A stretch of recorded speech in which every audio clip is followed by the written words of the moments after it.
Hey guys, welcome back to Risky's Rescue. I'm Risky, and we're going to go rescue a mate. We just pulled up to his house, so hopefully we can go and surprise him.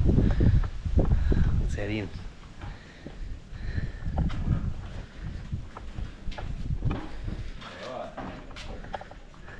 Here we are guys, REECES Shed. How are you, mate? Hey mate, how's it going? Yeah, good. Good to see you. Yeah, great to see you. Oh man, you come at the right time. Yeah? Having a bit of trouble, eh? Yeah, need to get this thing started up because and it's getting late, and we need to get it started up today. And I've got no power to the starter motor, so Oh, perfect. we've got to have a look into that. Anyone watching my videos, Reece is the guy that pointed me towards the distributor fault. So Yeah. he's the man when it comes to all things Holden V8s. Yeah, not this one So. though. Everything else has worked besides this little one little issue, but I'm sure that now you're here we'll get to the bottom of it. Yep. Also, I've been watching your videos and see you need a few cutting discs. So I bought a stack with me for you. Thanks, brother. Thanks, man. Oh yeah. Well, I do a bit of cutting. That's wicked. Cheers. I think Fingers is a bit upset he couldn't make it here, but yeah.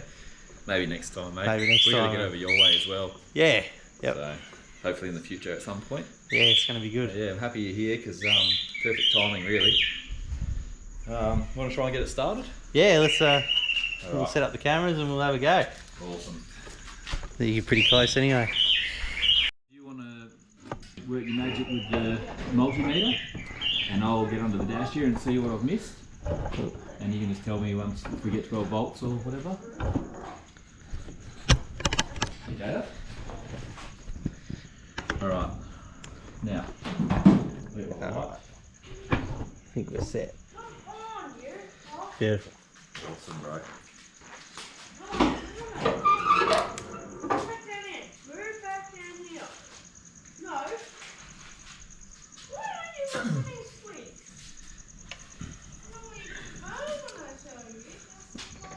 Alright, trying to get this thing going, and don't have any power to the starter exciter wire, so I'm just going to jump onto the dash here. Got Risky with me. Say hello, Risky. Hey guys. He's over there manning the digital multimeter, and I'm just going to try a few things under here and see what voltage we get over there. So bear with us and we'll get to the bottom of this pretty soon. So this way here's the starter exciter. Got no power there at the moment. Yeah, nothing Yeah. there. Alright, so what I've bridged out is, looks like purple wire off the ignition switch. I think it goes down to the neutral safety switch. So what we're going to do is figure out whether or not that's working or not. So, what can you do? I might drop the steering column down for a minute, Risky, Yep. and just see what the ignition switch is doing, make sure we've got power coming out of it, and then once we know that, then we'll trace that wire. Alright. I might give my guys a little rundown while you're doing that. So this engine here is it's a 253. Reece is built for about $160. What did you just say? What did I do with it? So you built it for about $160. Wow, that'd be a glorious build. Not even that. What did it cost? $104 for a gasket set, $32 for cam bearings. Yeah, there you go. Oh, Molly rings, Molly rings 185. Yeah, valve Yeah. springs. So there's his little thing. Yeah, So not bad. that's his target time right here. It's 12:31. So I reckon with the nitrous on there we're going to go faster. he's got, yeah, he's got a nitrous setup. So his bottle mounts here. Yeah, it's crazy. So he's built himself a turbo. And there's no way that engine can spin that turbo fast enough. Like, it's definitely not going to run out of turbo. Yeah. The turbo that size will spool at about $4.5 grand. Yeah, well that's what the nitrous is for. Yeah. Get it up on the boost. So it's a bit of mad scientist stuff going on. So that turbo is not going to work just on the engine itself, so we have to get the nitrous into it to get it to get on boost, and then when we've got it on boost, just hope nothing flies out. Yeah. Those 253s are pretty strong. It's running a traumatic too, so Yeah. we'll see what happens there. Unproven. And unproven with a big Don't know stally. anything about it, except that it has all its gears right now. So, if anyone doesn't know, it's he's doing 12 seconds for 2k. So only $2,000 has been spent on this car, and he's done a hell of a good job. Seeing as all I was doing was getting the Tirana going, and we've spent probably about $4,000. So Yeah. he's built a whole car for two. So I don't even think I spent $2,000 yet, Risky.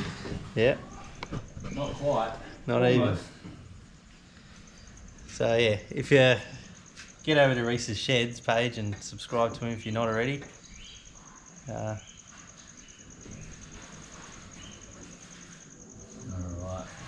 Alright, we're about ready. Yeah, I've got the right wire. Now I just have to get my other multimeter, and I'll test this end while you're there. I could probably just use that one for a minute. Yeah. All I've got to do is make sure we've got power coming out of that wire. Just grab that. Yeah. We should have done this so much sooner, but I guess it's hard when you got work and everything. Yeah.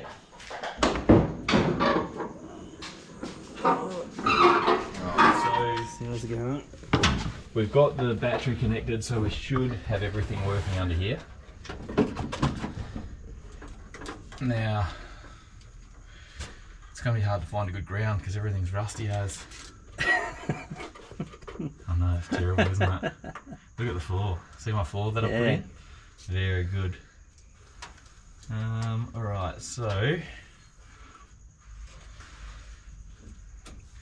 help. Just make sure that this is working. Not looking good. No power.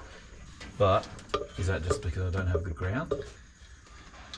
Because technically nothing's changed since the last time I had this thing running.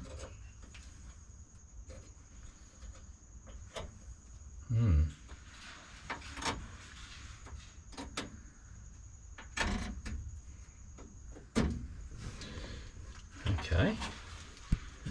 Something's happened. I have had this pulled down.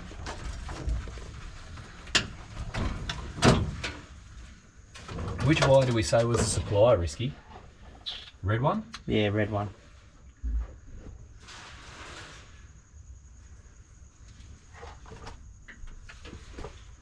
Nothing on that one. Pink, possibly.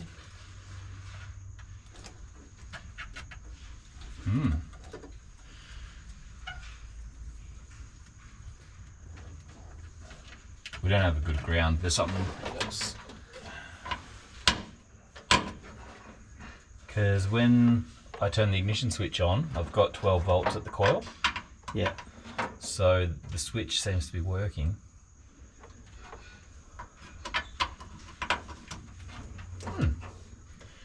Yeah, see here, this is what I've got going on. So this is the neutral safety switch harness. Oh, yeah. So that purple wire is supposed to go to your starter motor. So it comes out of here, goes into the neutral safety switch. When it's in neutral or park, it allows this switch to close and let the power go back through this wire. And at the moment we're not getting that.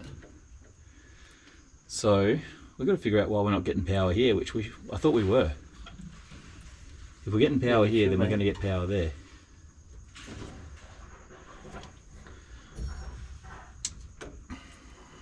Pink, red, one of the two.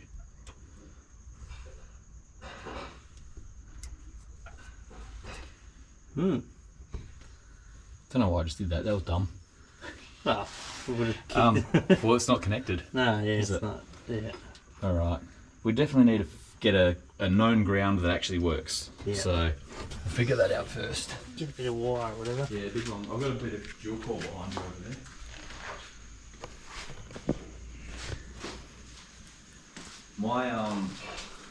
My filming has definitely changed over the time as well, hey? So I used to record everything and then edit it all out. Yeah. But now I just do like 20 seconds at a time or something. Because otherwise, with all this footage. Alright, so we've done a nice little check here. We had a bit of a multimeter problem. Big multimeter problem. And yeah, we do have power at the violet wire, which is the one that goes to the starter motor to excite it. So Reese is just doing giving a bit of a haircut. Backyard mechanicking. Because bush mechanics. we think maybe the little sheath on it's not helping. So should be right. We should be fired up in no time, hopefully. Hopefully we're making some noise soon. Yeah. Here as well, eh? Don't need that there anymore. Yeah, we don't need that anymore. We're going to hook the coil up? Nah, because I want to... We'll see if it turns over I want first. to turn it over and I want to see if we can get oil to the turbo. Oh, yeah. Because that's pretty integral to having this thing last. Yeah, it is true. As much as I would love to just fire it up and go, let's just start it. So what we'll do is we'll crank it first, make sure that it cranks. And then once we know it's cranking, Okay. we'll get a bucket or something under that and just pump the oil through. Alright, we've got a rag in the wastegate. Yep. Which that's exactly what you need. Every high performance car has one of them. That's the special tool. that rag. So when it blows out, you've got too much boost. Yeah. You know what? You missed out. I had the special tool in here as well. Yeah, I had that special tool in there before. Alright. You wouldn't be a real mechanic if you've never done that before, though. We're just about to give this thing a crank over, or hopefully we're going to see if it starts. Well, not starts. Let's start again. Over. If it does, we're going to get oil pressure up to our turbo here, and then we're going to put that coil lead on, see if it'll fire up. It's going to be good. Make some noise. It's pretty late and it's pretty dark, but it has to be done. Alright, I'm going to hit the key. Be good to us. Yeah. Alright. Smooth. That is good. So we know that it chugging. cranks now. We know that we've got 12 volts at our coil, but we don't have the lead on because we want to get oil pressure up at our turbo. So I'm just going to get a little bucket or something. That bottle? Yeah, we'll get this. Oh yeah. That'll do. We'll just put that lead, put that straight in there. Yeah, Schweppes if you want to sponsor us. Yeah. Oh, and we could use the Kirkland one as well if you want. I'm a big fan of what's it called? Costco. We just need something that hose fits in. Yep. Is that good? Yep, Right, that's it. Okay. Glass bottles the way to go. Oil only used to come in glass bottles.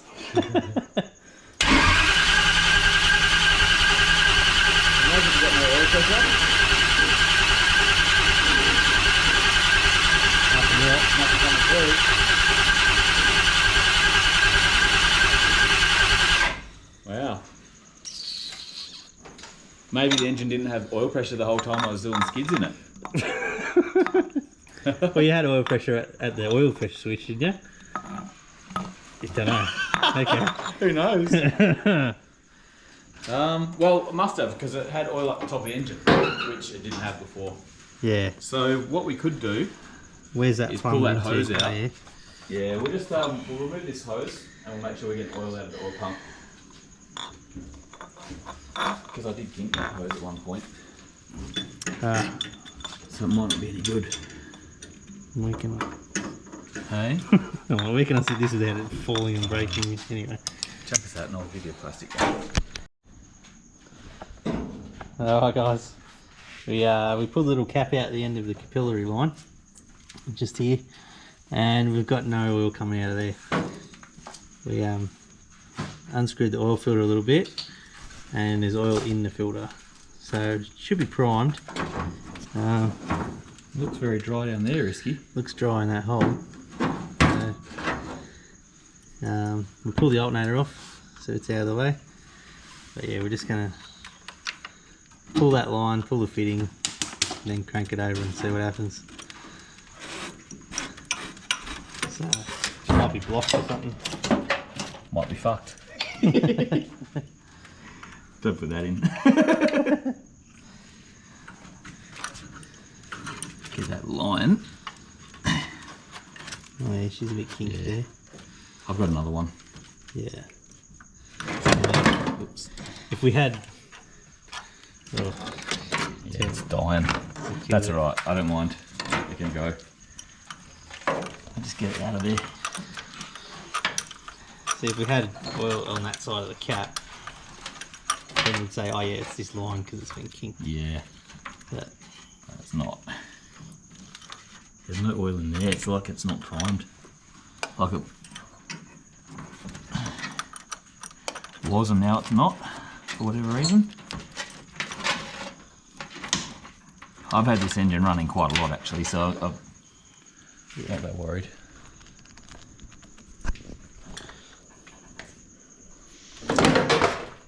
it's got flow through there.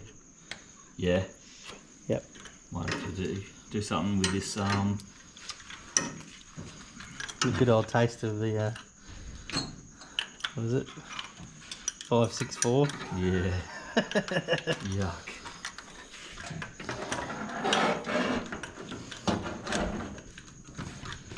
I wonder if you can prime these through this hole. I don't think you can. Not like a Chev. Nah, don't think so. The Chev, you just get the fucking thing down the dizzy hole, eh? Zip. And the Fords. Yeah, Fords too. And the Chrysler's. Just not Holden. Just not Holden's for some reason. And who has trouble getting oil pressure? Holden's. I know. Although the Chryslers do, the Dodge engines, they have problems with the shaft that drives it spinning. Oh, twist. yeah. It'll twist and twist till Until it twists off. yeah, till it's no more. Because on startup, it's hard to get your oil pump to turn. Yeah. Yeah, That's dry as well, risky. that is dry. Reminds me of a girl I used to know.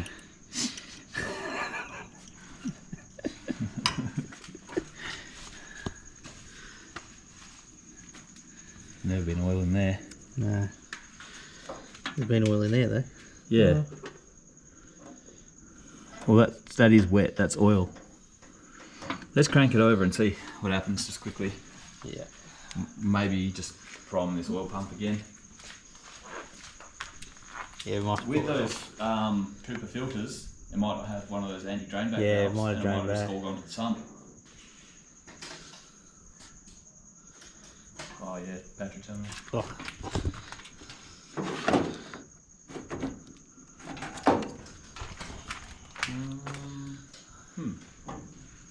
No go?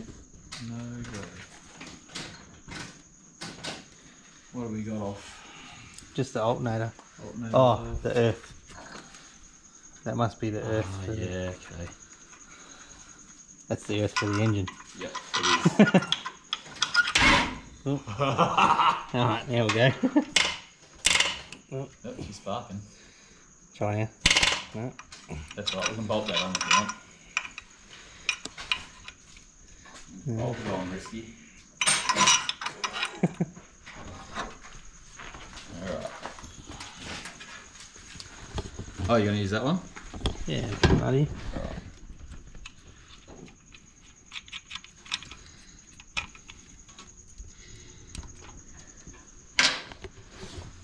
Okay. Stand clear. Oh, she's still sparking. No good. It needs to be properly clamped. Yeah. Just tighten it up.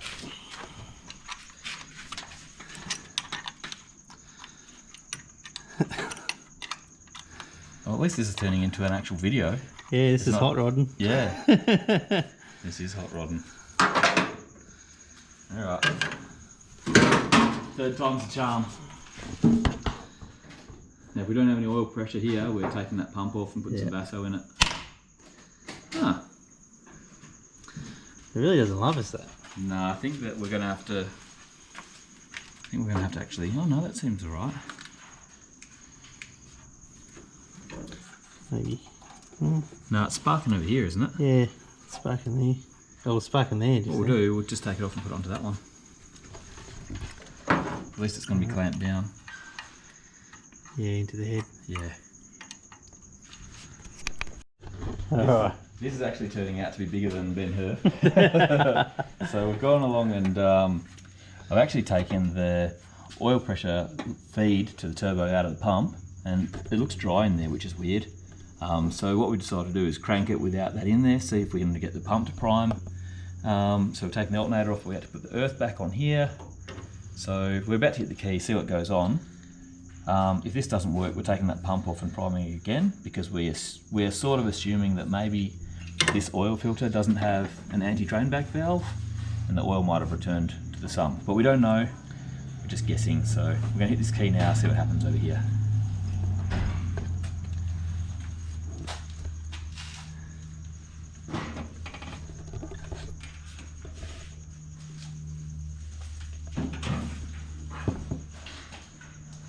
It may not have had oil pressure all along.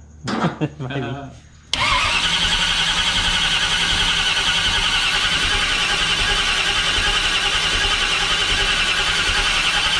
Nothing? Nothing.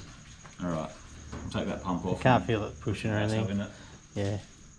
Right. Just found that the boss for the oil pump is loose in there, and that will definitely cause the issue that we've got. We are going to have to take the oil pump back off and prime it, because that would have been like a pinhole in a straw, and that wouldn't have held any oil in that pump. You reckon, Risky? Yeah, that's exactly what it is. So We used to have trouble back in the day with the Fords, eh? Yeah, the Fords, and the A's and that. Yeah. They had that unscrew on you, and you'd put a new filter on, fire it up, fill it with oil, and you'd be running away. And you're like, oh, the oil light hasn't gone off. And you look under the car and it'd just be oil everywhere. Yeah. You have 6 litres on the ground, you'd be like, oh no. You're lucky to turn it off in time. Yeah, and then you got to clean up all this oil, pull the oil filter back off, screw your little boss in. Yep. And yeah, it was only ever finger tight anyway. Yeah. And just had a little Allen key drive or something. Yeah, like just had a little Allen key drive. But you used to just screw it up with your hand like that. Yep. And yeah, she was all good. So. Oh, look at that. Bloody Commodore parts, mate. That's the issue.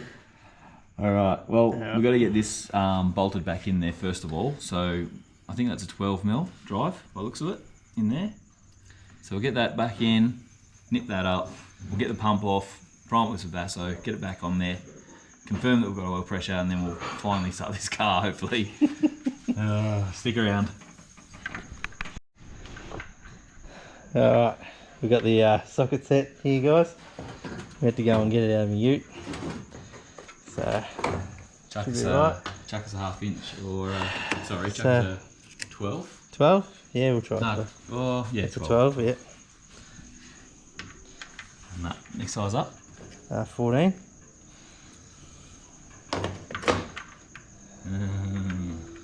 No good. Must be a 13, inch, eh? half inch. 1/2 inch, yeah. Bolt? Yeah, we can use a bolt. Bolt with 2 nuts. If you've got one.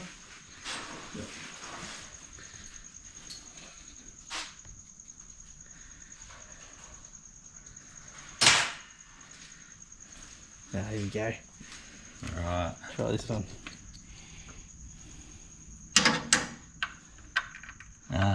No good.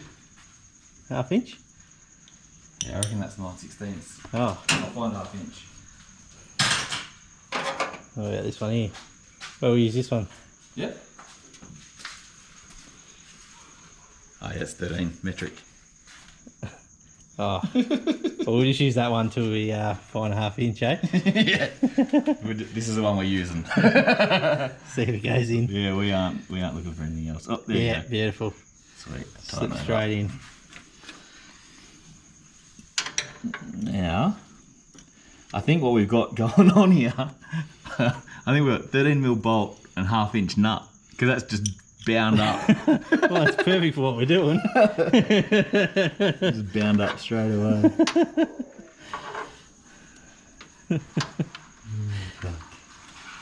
All we need to do is just nip it up, eh? Yeah, doesn't need to be too tight. It's not actually turning at the moment. Might have to get another nut on here. Oh, we're not going to get another nut. Just keep turning until it binds all the way up. We really need a 13mm, don't we? Why would they make a 13? Why would they do that? That's alright, that's tight.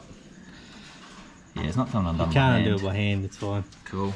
Yeah. Let's get this pump off and prime it up. Alright, get it off.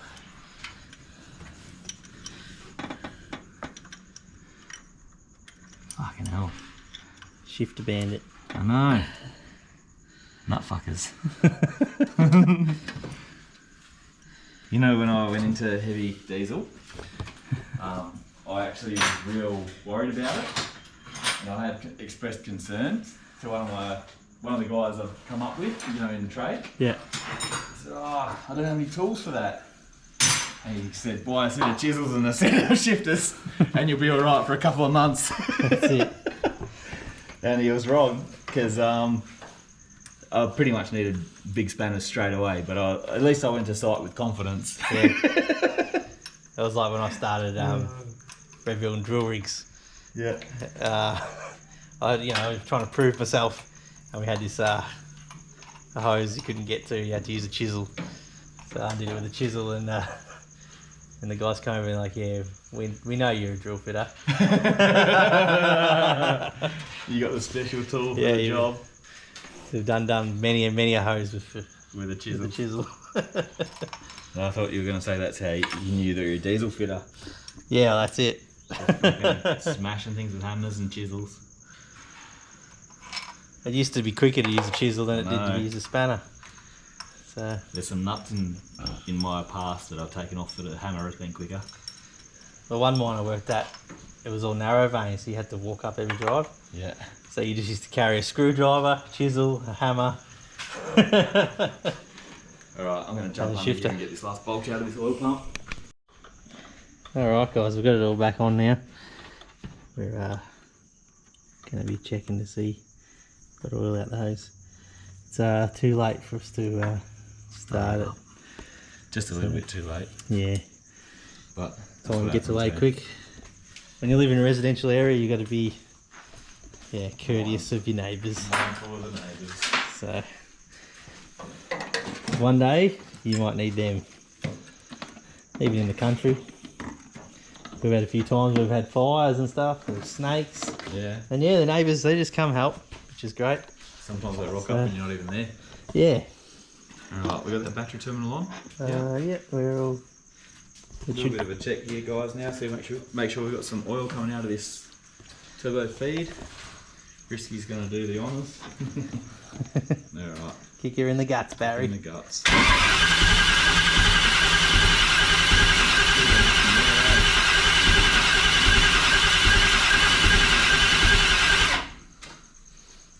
That's interesting.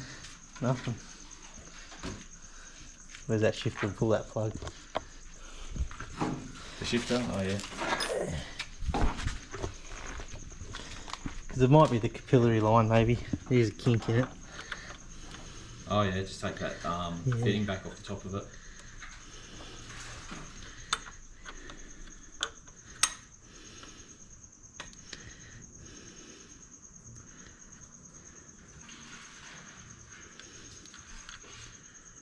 Still dry. Mm. Give her another crank. See if we can get dirty. I